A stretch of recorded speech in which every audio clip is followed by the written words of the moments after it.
All right, guys. So hopefully you've all had time now to kind of review this document here that you're seeing on the screen. This is the organizational project outline. Um, I've also included the rubric at the end of this.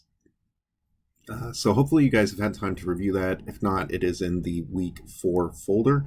Um, Please go through, read this document on your own as well as watching this video. What I'm going to do is just give you a high-level summary of what's expected of you, right? And maybe a couple suggestions. Uh, so make sure you read through this document on your own and read through it carefully. My expectation is that you guys know what's going on when it comes to this project. So again, just my standard statement is if I've made a mistake, we'll rectify it, and that's on me. But if you've made a mistake, it's going to be on you, and part of that is you understanding this document and what's required and expected of you. So here we go. So essentially what this is, it's just a project for you guys to pick a governmental entity or a not-for-profit entity and kind of make a proposal, right? Say, I know when I did this project, and I did this in undergrad, I took this class as an undergrad at the undergraduate level. I did Missouri State University, and my proposal was for another parking garage on the south side of campus, simply because parking is horrible here. When I was a student, I've gotten multiple tickets because it's like you're rushing to class and you can't find a place to park, so you just park somewhere and you get tickets. So my proposal was for a new parking garage. My partner and I got a map of campus. We outlined where you could put it, how big it should be, about how many cars it would hold, about how much it would cost, and all that kind of good stuff. So just to give you an idea of kind of what you can do. Now, we did a governmental entity, which was Missouri State University. You can do a not-for-profit. Many of you I've seen through the introduction post, as well as having conversations with you. You work for not-for-profits right now. And I did have a question from a student asking, hey, I'm working on a project at work, actually. Is it okay to just use that project for this? My answer was, I would rather you not use the exact project. I do want you doing some work for this class, not just using what you're using at work. But yeah, it's fine to use ideas that you're using at work, as long as they're not proprietary and you're not going to get in trouble for work. I know that I've had people when I was in grad school, through my forensics program, we had a student that worked at the state auditor's office. It was before I worked there, who brought in some fraud information from a fraud case that they were working at the auditor's office. And he had to go through several layers of approval to be able to bring that in, because that information is so sensitive. So yes, it's okay to use something that you're using at work. That's fine. I love the idea of you guys associating and being able to find the practical applications for these ideas and these concepts that we're learning in this class. However, do put some work into it for the class. Don't just bring in your presentation from work and go, okay, I'm done, hands washed. There are going to be some things, hopefully, that are maybe a little different, probably a little easier, really, than what you're doing at work for this project. So there is that. I just don't want to see you guys getting in trouble at work for presenting some proprietary information, right? You never know who's out there looking at these things. So just be careful about that. Anyways, let's get moving on this. So what this is going to be, like I said, is just you making a proposal for something you want to see in either a government or a not-for-profit entity. What this is going to include is, the first step is you've got to find your entity, and then you're going to have to find two other entities to compare it to. We want to see the comparability. So one thing I will caution you about, something I've seen with students in the past, is that they take the Humane Society of Missouri and they want to compare it to the Humane Society of Texas. And it's well, really, they fall under the same umbrella, right? They're probably all part of the Humane Society. They're just different branches of it. So that's comparing the same organization to the same organization, really. I would rather you do the Humane Society of Missouri and the Good Fur Buddies shelters of the United States or something like that. You know, a completely different entity. So just be aware of that. Be careful when you're looking up this information. So you're going to have that primary entity that you're making the proposal for, and you're going to want two other entities that are similar. It's really easy if you're doing like a university or something. So for like my project, when I did this, it was very simple because we picked Missouri State, and then we picked I believe it was Oklahoma State, and maybe it was Ohio State. There were, I can't remember exactly, but they were two very similar sized universities, and they were different entities. So it was very easy. And as you can imagine, there are thousands of them to choose from, right? So don't hole yourself so much that you can't find two other entities that are comparable, right? But also I want to see you do something that you find actually interesting. So if it boils down to it and you can't find two other entities, get with me. We'll figure something out. So you're going to get that approved on Blackboard through the discussion post. That form is on there now, so you should be able to view it and post. These are first come, first serve, meaning I don't want 5 different presentations on the exact same entities. So make sure you are getting it up there early, because once that entity is chosen, it's gone. Nobody else is going to be able to choose it. So make sure you're thinking about this ahead of time. Do not wait until week 7 to try and get your project approved, because probably, in all likelihood, the one that you want to pick is gone. Next thing you're going to have is that PowerPoint presentation. So the presentations, you're going to want to include the organizational profile, the funding proposal, financial analysis, and a comparative and time series financial analysis, right? So we'll go over what that entails down below. Understand that the PowerPoint, the outline, and yes, you will need to turn in an outline for this, but it doesn't have to be anything crazy. It can just be a bullet point of your presentation, right? Just a high-level summary of, we're going to start here. Here's my roadmap. Then these are the main points I'm going to talk about. And then here's what I'm going to talk about in my conclusion. Pretty simple. It just makes it easier for me to follow along and check things off. So yes, you will have to provide an outline, but it doesn't have to be anything in great detail. I've had students turn in a single-page outline for a 10-minute presentation. That's fine as long as it hits all the points. I've also had students, for whatever reason, turn in a 10-page outline. Don't know why. Don't know why you would do that, but there it is. I say summary here. Don't worry about the summary. Don't worry about the summary. Those are going to be due on July 31st by 11:59 p.m. So essentially midnight. Please take note. Late submissions not accepted. I won't grade them. I won't look at them. They're late, right? We've discussed this, so this should be something that is an expectation of mine. We're not going to turn things in late in this class. We just simply, because of when you guys are turning this one in, which is essentially the last 2 or 3 days of class, I'm not going to. I want to get them graded and get them done so that your final grades are posted for you guys. So any late submissions are not going to be accepted, but that is an expectation that we set early on in the class. You should be aware of that. So the presentation should not be any more than 10 minutes, but please don't make it any less than 6 minutes. If it is less than 6 minutes, you're going to lose some points. If it's more than 10 minutes, you're going to lose some points. So try to stick to those time criteria. It just makes it a little less cumbersome for you and a little less cumbersome for me. And you really should be able to get everything you need to get into this presentation in under 10 minutes. The project is worth 50 points. So a fairly sizable chunk of your grade. I wouldn't recommend not doing this. Please put some effort into this. So when you are selecting an organization, okay, I've provided you a couple links here so that you can look through, find a government, or if you're having trouble thinking of one you want to look at, there's some links in this document. You can click on those and go and try to find some that might be interesting to you. Also, this will help you find your other 2 entities that you're comparing to your primary entities, so that'll help. So when you are submitting this, like I said, step 1 is going to be approval via the discussion board, right? So read through this thoroughly. Make sure you've got all this information, okay? The one thing I want you to note here, your financial statements have to be audited financial statements. We don't care about unaudited financial statements, right?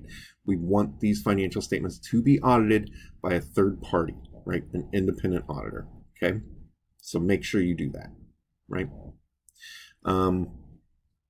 Make sure you name your post the name of your primary organization. That'll help me.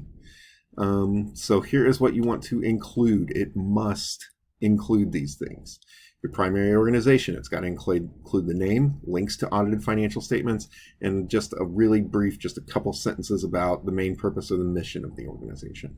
You're going to have two comparable entities, right? So entity 1 and entity 2 are going to have the same kind of information. You're going to want the name of the entities, links to audited financial statements, and justification for why this is an appropriate comparable entity. How are they similar? How did you decide what was the best comparable organization, right? So justify to me why these are comparable, particularly if one is much, much smaller than the other, right?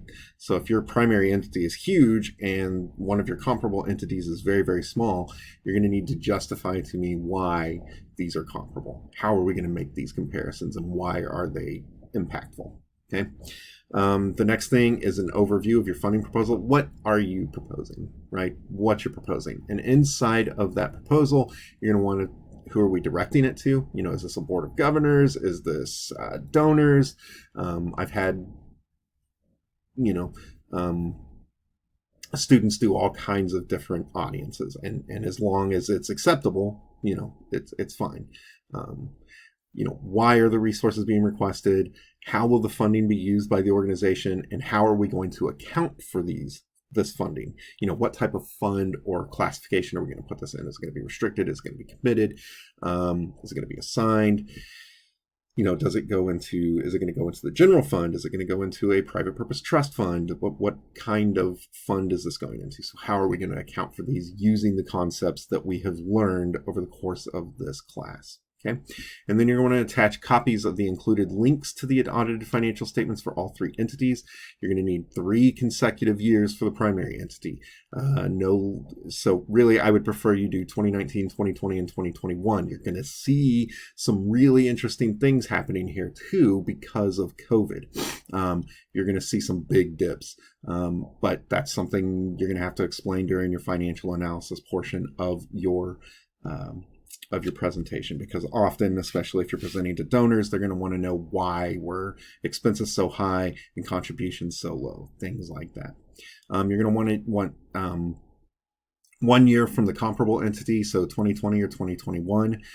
Try to use one of the previous 2 years, right? So probably not going to have 2022 statements yet, or they're just going to be coming out. Typically, you're not going to see those till around October, so I doubt you find any 2022 statements. So try to use 2020 or 2021 for both of your comparable entities. And my preference would be, you know, try to bump those up against the matching year for your primary entity. So you're going to want to provide an overview and explanation about your primary organization and what you're proposing the funding should be allocated to. So your organizational profile, your name, mission, organizational goals, the entity type. Is it government? Is it an FPO? Is it an FP? Your government structure, are they elected? Are they appointed? So like if it's a city, those in charge with governance are elected, your mayor, your city council, that kind of things. If it's a university, your board of governors is appointed by the governor of your state, typically. Here in Missouri, at Missouri State, our governor, Mike Parson, he appoints the board of governors for the university. So just tell the difference there. Are they elected officials or are they appointed? And then the primary funding sources, including dollar amounts. Like, do most of our funds come from federal grants, state grants, local grants? Do they come from private contributions? Do they come from donations? Are they from levied taxes? That sort of thing. What is our primary funding source? And then you're going to move to your funding proposal. Who is the proposal directed to? Who's the audience, right? Why are the resources being requested? How much funding is being requested? How are we going to use it? And how are we going to account for it? Okay. So part 2, financial analysis. Okay. So you're going to want to provide us some financial analysis. Pretty simple. Most of you, it seems like, do this kind of thing at work right now already, so this shouldn't be an issue, right?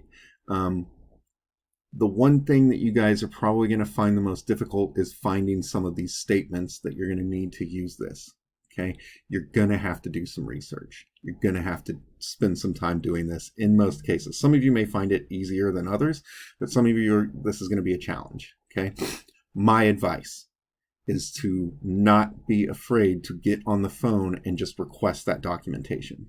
Okay, most places are more than happy to give it to you. Do not be afraid to call, email.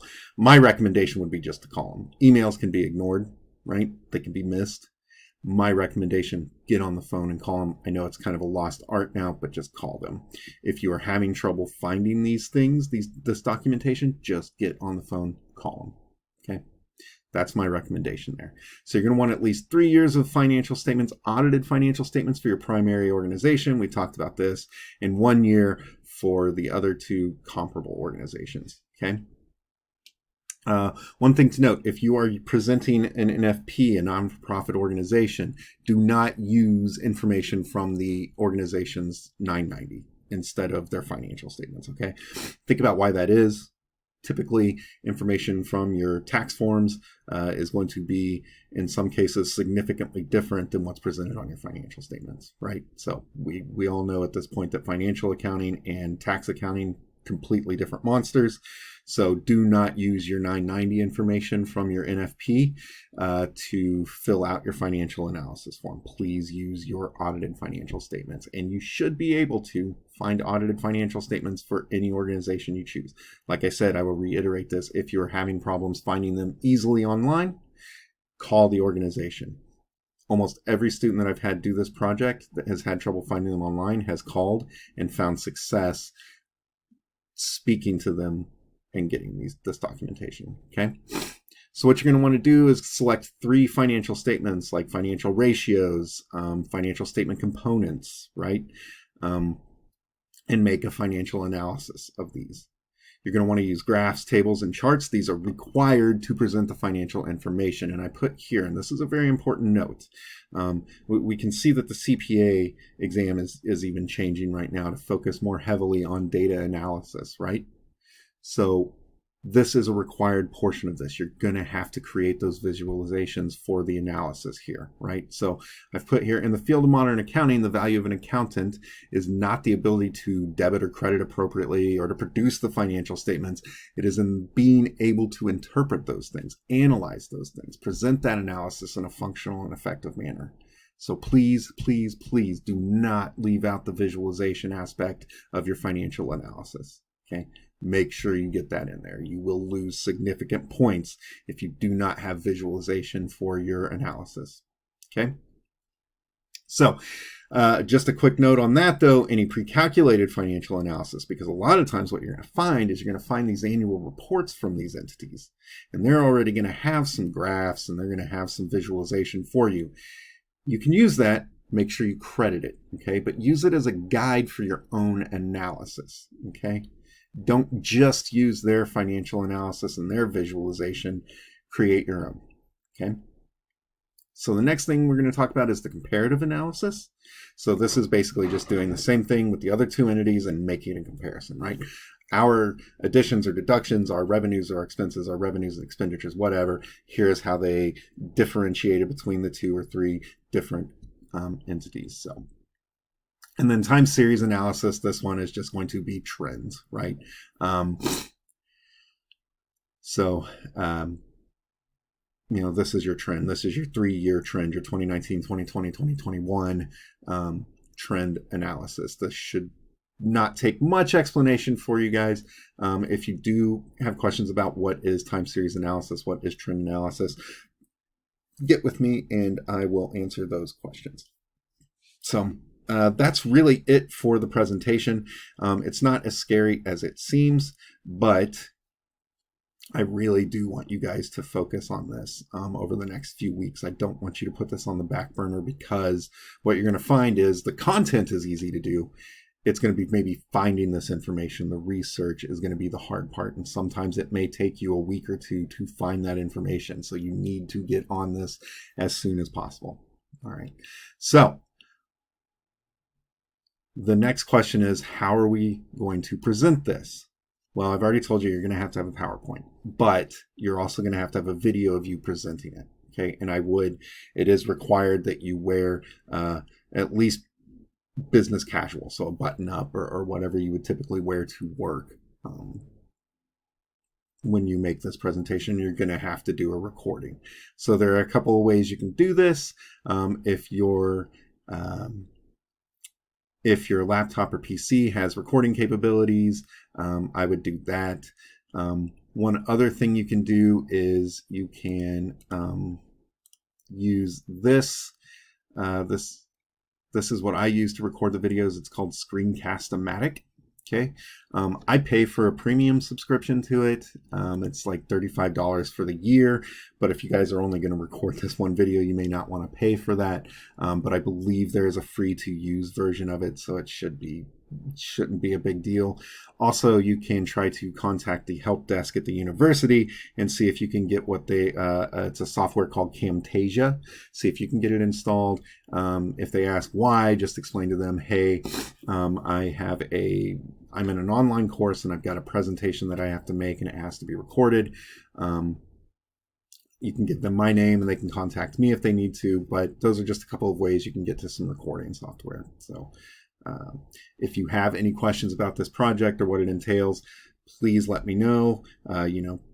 Put a question in the discussion board, send me an email. I would prefer, if it's not a private question about your grade or something like that, that it goes on the discussion board posts. That way everybody can see it, because really, if you've got a question about it, somebody else probably has the same or similar question about it. So just let me know. Like always, happy to help you with anything you need. Please, please, please, like I said, read through this thoroughly on your own. What we did was just kind of a quick overview of it. But read through this thoroughly and do not sit on this. I would not wait until week 6 or 7 to start this. I would start this probably this weekend or next week early. All right. Thanks, guys.